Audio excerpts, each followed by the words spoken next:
Sacrificers. All right, Sacrificers, Volume That's 4, a right? Is joke. this 4? Sure, sounds good to Or is me. it 5? I was thinking it was supposed to be. Yeah, it's 4. Okay.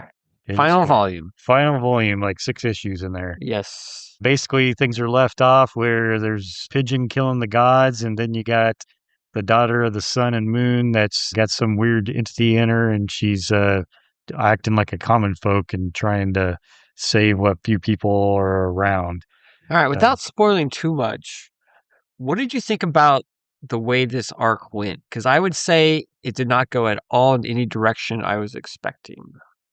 I would agree with that. I mean, it probably went how I was expecting in, say, the first two or couple three. issues. Yeah, the first 2 or 3 issues. And then I was like, oh, that surprises me. This is how I expected it was going to totally end, to a certain extent. Yeah. And then it jumps 30 years later, and that surprised me.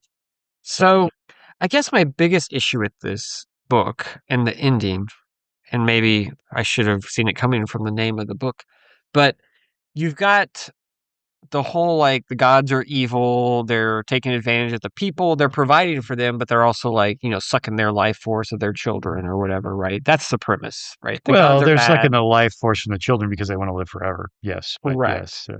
but they're also providing things like They do sunlight provide. and, Yeah. make their crops grow, Yeah. rain, whatever, they Yeah, provide by things. living forever, they do go ahead and provide, things to keep these people Correct, going. correct.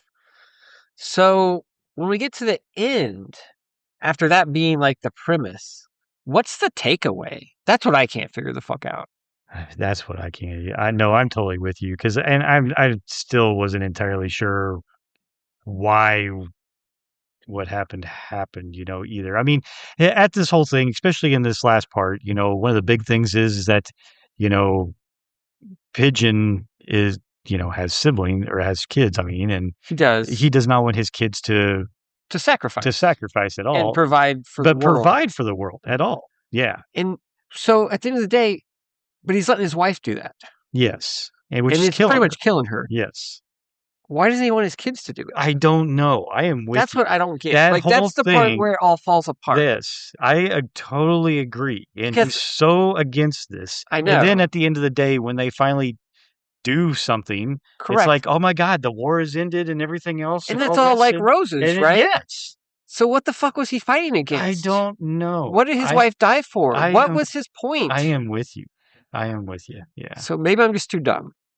Maybe. But yeah, that ending did But not yeah. work for me at all. No, I'm with you. That whole last issue or so, I was just Yeah. like, And someone online was like kind of trying to explain it to me, and I'm like, okay, I kind of get what you're saying, but it didn't work. Like, I felt like the whole book we're going to this premise, and then at the end, I felt like we just abandoned that theme, premise, or whatever message there was, and like went a totally different direction. Well, to a point. And I didn't understand why we went that direction. There is a certain aspect of how we are raised is very hard for us to accept any other changes or accept any other opinions. Yeah. Which could be a certain case of what's happening here. Pigeon fought so hard in everything to get to that point and to try to make things that he thought was better for his kids. By damned, that if he's going to, let his kids fall into what he thought were the same traps that his family fell into. So remind me, he was trying to find a way to provide for the world without having his kids have to do it. That's exactly. But he didn't get there. But he never got there, and he just could never really figure out what the world was missing either. Yeah.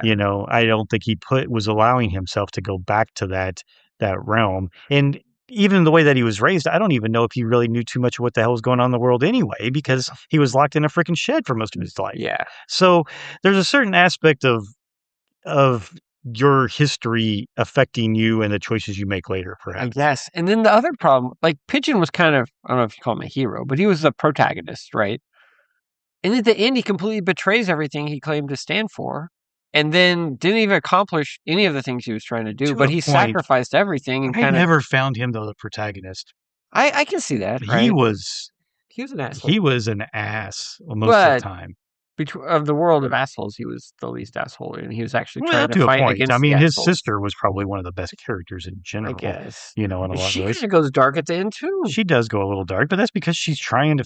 She realizes that these people are not helping for what they said they were probably going to do back 30 Yeah, years I don't know, prior. man. Maybe it's So just too complex for me. I needed like stuff more black and white, and it's just I don't know. too I mean, gray. and that could be some of the point though of what is going on here is being gray, that there Yeah, isn't anything that's perfect and I and don't that you mind. can't get away from fully not sacrificing, in Yeah, some ways, no matter how hard you fight it. and hence the book is called Sacrificer. I So I guess know. that makes sense. I know. And I don't mind a gray like moral compass story or whatever with like people who aren't all good, evil, whatever. But I just felt this wasn't done that well. I guess that was my problem. Hmm. I don't know that I'd agree with that. I mean, I love I the art, and I thought everything was good. yeah, I think the way the Indian worked, I didn't think it really stuck the message, whatever he's trying to do. yeah, I mean, he could have. I feel like there was a certain aspect here from Remender that we sometimes see in the past where he's got maybe the Stephen King syndrome where Yeah, he's like, I've been going on too long and I need to stop, I didn't or feel that. I something felt like like he that. did exactly what he wanted to do. It was just what he wanted to do didn't hit for me. You know what I mean? There's nothing wrong with But I wanting don't to, know. but But I don't yeah, know. Making that jump and then trying to tie up whatever the hell's happened in 30 years is tough. it is You tough. know, It was why, ambitious. yes, yeah. And did it come across the best? I don't think so. I do agree with it. But at the end of the day, I can talk myself into certain reasons for why maybe the characters were making certain choices that they were. While I did not personally maybe like it, you know, Yeah, I could squint the right way to go, understand it. Yeah, maybe I that's said fair. this. Okay. All right, I think we beat that to death. Yep.